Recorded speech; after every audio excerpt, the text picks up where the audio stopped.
Hi everybody. I got a couple emails, people wondering how I did my nest box for my lovebirds. So I figured I'd do a video to show you guys. You're gonna need a couple things. First thing you're gonna need is a nest box.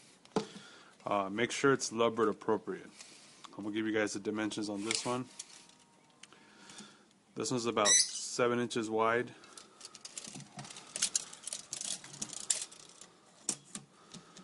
By about 10.5 deep.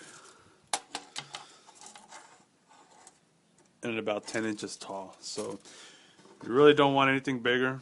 Anything smaller than this, bigger it'll be okay, but anything smaller than this, it just won't really work.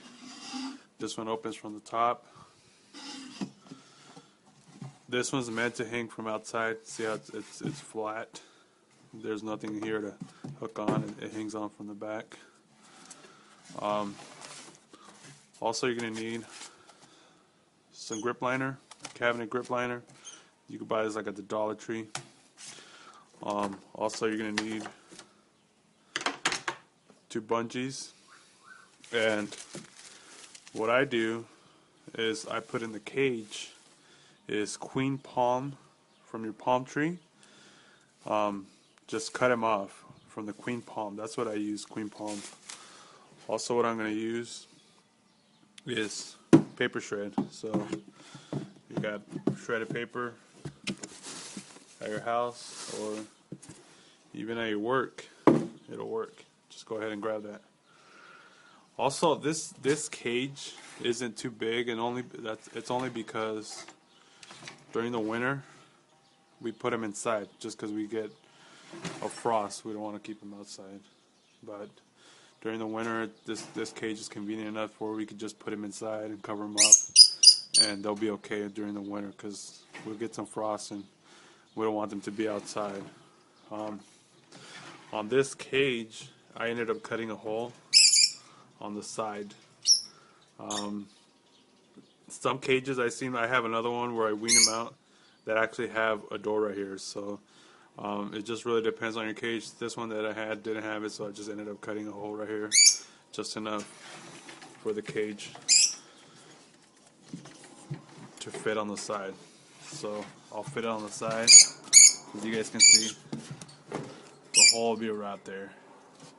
So I'm gonna cut some stuff and I'll be right back. Hey guys, I'm back. What I ended up doing is cutting up the piece of shelf liner. Now I do reuse this box, so every time you reuse it, what I ended up doing is just clean it out. I'll get a light bleach solution. I'll wipe it down just to kill any bacteria that's in there and let it air dry. I'll leave it out for maybe a week or 2 weeks just so it air dries, and make sure you just clean everything out after every hatch. So that's what you have to do.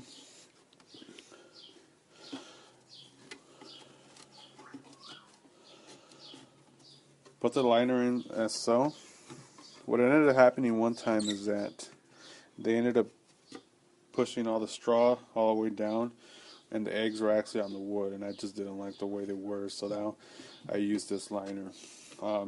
Next, what I ended up doing is get your shredded paper and just fill it in.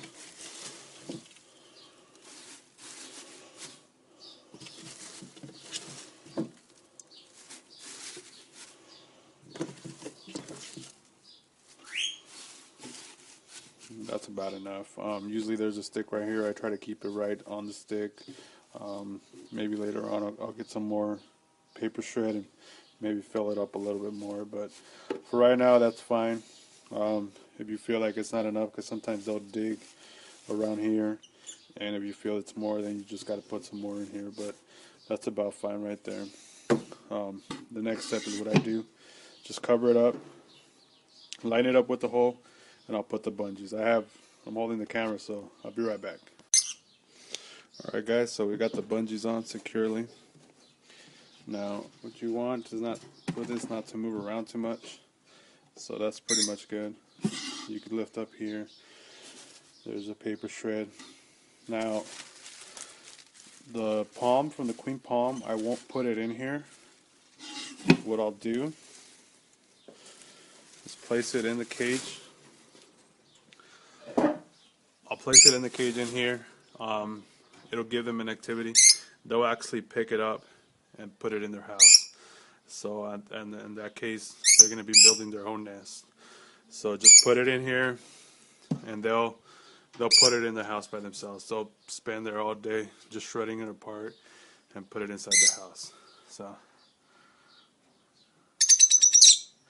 there's the lovebirds.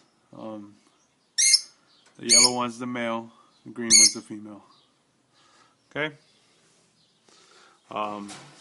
If I get any eggs pretty soon, I'll make an update of this video, and we'll look at the progress. So thank you, and thanks for watching.